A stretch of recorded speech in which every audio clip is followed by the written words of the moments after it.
Hello বন্ধুরা, BJP সরকার তার প্রথম প্রতিশ্রুতি আজকে পালন করলো। তারা বলেছিল যে প্রত্যেকটি মহিলার অ্যাকাউন্টে 3,000 টাকা করে দেবে। সেটা আজকে তারা 3,000 টাকা করে অনেকের অ্যাকাউন্টে পাঠিয়েছে। যারা ফর্ম জমা করেছিল তাদের মধ্যে কিছু জনের অ্যাকাউন্টে এখনো পর্যন্ত 3,000 টাকা করে ঢুকে গেছে, আর যাদের ঢোকেনি তাদেরগুলোও ঢুকবে।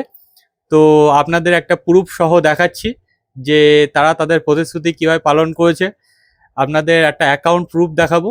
তো বেশি দেরি না করে দেখাচ্ছি আপনাদের প্রুফটি। তো হ্যালো বন্ধুরা, দেখুন এখানে একজনের অ্যাকাউন্টে আজ 3,000 টাকা ক্রেডিট হয়েছে। 3,000 টাকা আপনার হ্যাজ বিন ক্রেডিটেড দেখাচ্ছে। তো কোথার থেকে টাকাটা এসছে? এই অন্নপূর্ণা যোজনার থেকে আপনার টাকাটা এসছে। আর কত তারিখে ক্রেডিট হয়েছে দেখুন, 3/6/2026 দুটোর সাথে আপনার এই অ্যাকাউন্টে টাকাটা ঢুকেছে। তো আপনাদেরও যাদের যা টাকা এখনো পর্যন্ত ঢোকেনি তারা মন খারাপ করবেন না। আপনাদের নিকটবর্তী যে কেন্দ্রে ফর্মগুলি জমা নিচ্ছে সেখানে আপনারা ফর্মটি নিয়ে যান। ফর্মটি সঠিকভাবে পূরণ করবেন, ফর্মে কোনো ভুল ত্রুটি করবেন না, সঠিক তথ্য দেবেন। দেওয়ার পরে আপনি ফর্মটি ফিল আপ করে জমা দিলে আপনাদের অ্যাকাউন্টেও 3,000 টাকা করে ক্রেডিট হবে।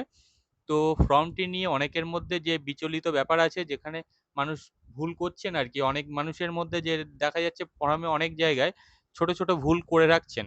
তো সেই ভুলগুলো যাতে না হয় আমি একটা আপনাদের জন্য একটা ডিটেলস ভিডিও আনবো। সেই ভিডিওটি দেখে ফর্মটি পূরণ করবেন। আশা করি আপনাদের কোনো রকম ভুল হবে না এবং টাকা ঢুকতেও কোনো অসুবিধা হবে না। চ্যানেলটিকে সাবস্ক্রাইব করে রাখবেন। ভয় পাওয়ার দরকার নেই, প্রত্যেকটি মানুষই 3,000 টাকা করে পাবেন। বিজেপি সরকারের প্রতিশ্রুতি অনুযায়ী তারা কাজ করবে। তো আপনাদের এটুকুই জানানোর ছিল। তো দেখা হচ্ছে পরের ভিডিওতে।